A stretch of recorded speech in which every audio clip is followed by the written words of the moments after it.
Olá, sou Cássia Ferreira, psicóloga comportamental com pós-graduação em neuropsicologia e quero convidar a você para falar sobre aprender a aprender.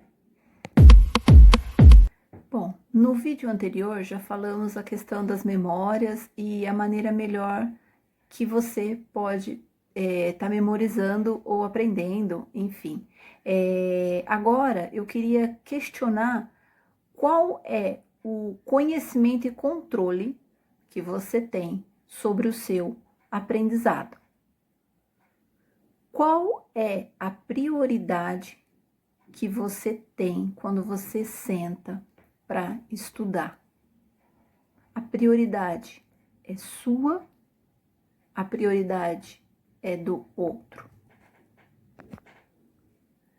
Todos nós sabemos que para aprender precisa ter um certo prazer. A gente precisa sentir algo bom para poder memorizar, captar, aprender. E aí é onde entra a questão das emoções, o quanto ela interfere e o quanto ela também pode ajudar no aprendizado. Se eu preciso de prazer para estar aprendendo, então quando eu me dedico a estudar, eu tenho eu preciso primeiro, de uma disciplina. Eu preciso me disciplinar, ou seja, eu preciso me organizar, eu preciso me flexibilizar para poder executar. Então, vamos pensar que eu tenho um tempo estipulado lá para estudar no meu dia a dia. Quando eu chego nesse momento de estudar, como é que eu estou? Qual está sendo a minha prioridade naquele momento? A prioridade, de novo, eu vou fazer a mesma pergunta. A prioridade é minha ou a prioridade é o do outro? Por que essa pergunta? Se eu sento para estudar e aí eu estou triste porque naquele momento é o que eu gosto de fazer, é o que eu quero fazer, estudar. Mas quando eu sento ali na frente, seja do computador, do celular, enfim, aí eu fico triste porque é algo que eu gosto de fazer, mas não é o que eu deveria estar fazendo no momento. Porque tá passando N coisas pela minha cabeça no sentido de tristeza. Alguém que tá no hospital, ou eu deixei de fazer algo para alguém para estar fazendo aquilo ali para mim. É como se assim, eu me entristeço de estar fazendo aquilo para mim e não para o outro. Certo? A gente tá falando agora da tristeza. No caso do medo, eu sento na frente do computador novamente e aí vem esse sentimento de medo. Medo de não conseguir, medo de não ser capaz, medo de não ser aquilo que eu quero. Será que é realmente essa faculdade? Será que é esse curso?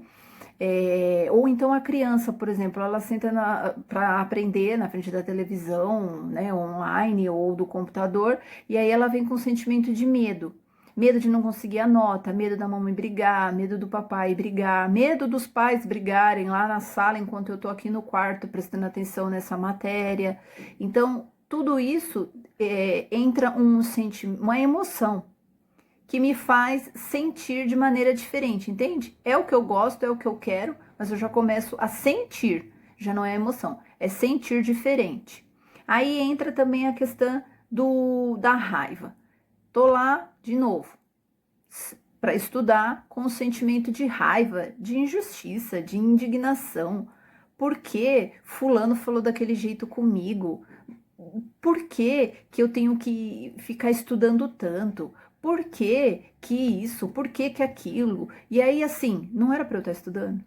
Então, por que que eu tô me questionando em questão de fazer justiça em relação a outras coisas?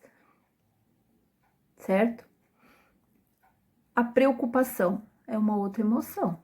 Sento lá no computador de novo para estudar e aí vem a preocupação.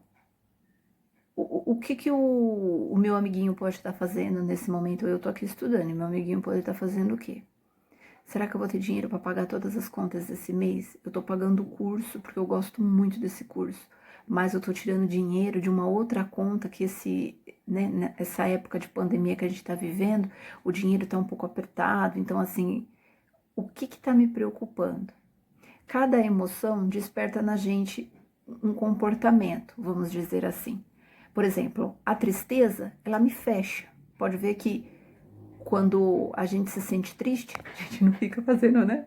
Não, a gente fica encolhidinho, a gente se fecha, faz refletir, né? A gente meio que quase que se acolhe, quase não, se acolhe, né? O medo faz a gente se isolar para se proteger. Então a gente vai querer ficar só. A raiva sobrecarrega. A raiva ela pesa, né? Então assim, isso faz com que a gente mude até a nossa postura diante daquilo que a gente está tentando aprender. A preocupação, ela agita, ela dispersa, ela tira a atenção. Aí vocês devem estar me questionando, por que não foi falado da alegria ainda? A alegria, ela é algo próximo um pouco do prazer. Mas a alegria em excesso, por exemplo, ela também pode tirar a minha alegria. Porque ela também pode me deixar um pouco mais na euforia. Mas se eu tiver numa alegria tranquila, eu vou estar mais aberto. Eu vou estar mais aberto a criar caminhos, a articular melhor, a criar mais estratégias, aproveitar mais a situação, porque ninguém fica alegre sozinho. A gente fica alegre e tenta compartilhar com outras pessoas. Ninguém fica alegre sozinho. A raiva você pode até conter ela, né? Tentar suportar ela sozinha. A tristeza você se fecha sozinho. O medo te faz ficar isolado, que já tá dizendo que é sozinho. A preocupação tá dentro da sua cabecinha. Então é você que tá pensando. Então é uma maneira de você estar sozinho. A alegria não. A alegria, ela é algo que contagia, né? Ela traz mais pessoas para perto da gente, traz mais conteúdos, mais oportunidades. Então, assim, eu não tô dizendo que nós precisamos estar toda vez para aprender alegre, porque também não dá. Mas eu só queria mostrar o que as emoções podem influenciar na gente na hora de estar preparados para estudar. Além dos recursos que temos, que já foi dito no vídeo anterior sobre as memórias, a gente pode também ter essa questão da flexibilidade. Se eu tenho que estar estudando e eu tiver até a flexibilidade de horários mesmo, por exemplo, quem estuda à distância e tem exatamente aquele horário ali para estudar, tenta fazer um exercício de respiração, algo que ele goste, que seja prazeroso antes da aula.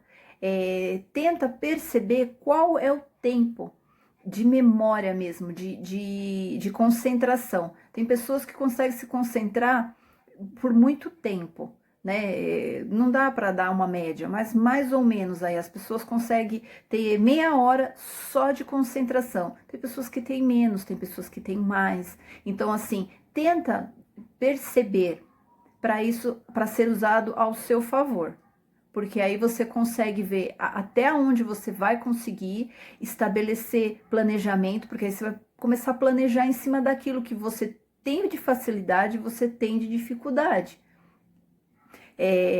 A hora de estudar, eu preciso ter a prioridade ela tem que ser minha, a prioridade ela não pode ser do outro, porque isso vai me causar sentimentos diferentes da minha emoção. Eu gosto de estudar, mas agora eu não estou com uma emoção, eu não estou com um sentimento compatível com aquilo que eu deveria estar. Poxa, eu gosto tanto de ler e agora eu não estou conseguindo ler. Por quê? Olha para você nesse momento, como você está. Tenta se acolher, nomear os teus sentimentos naquele momento para você poder, sim, resolver esta questão e aí depois você entrar novamente nos teus estudos.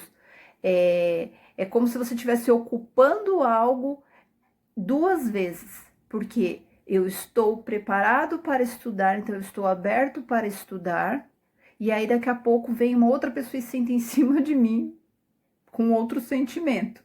né? Tirando o meu foco para outra situação, para outro contexto, para outra emoção. Então tem duas pessoas, né? Entre aspas, só para você poder aí uma maneira mais ilustrativa, né? Duas pessoas sentadas no mesmo lugar para fazer duas coisas diferentes. E por que elas precisam estar no mesmo lugar para fazer duas coisas diferentes, né? Então, assim, eu preciso estar com o meu corpo, com a minha cabeça voltada para a minha prioridade. Se a prioridade for o outro, eu não vou conseguir aprender para mim. Se a prioridade for minha, eu vou me dedicar mais. Bom, gente, era essa a dica que eu queria dar. A gente pode estar falando sobre isso porque é um assunto que é um tema, né? Que tem várias coisas para a gente aí poder trabalhar futuramente nos próximos vídeos. Obrigado e até a próxima.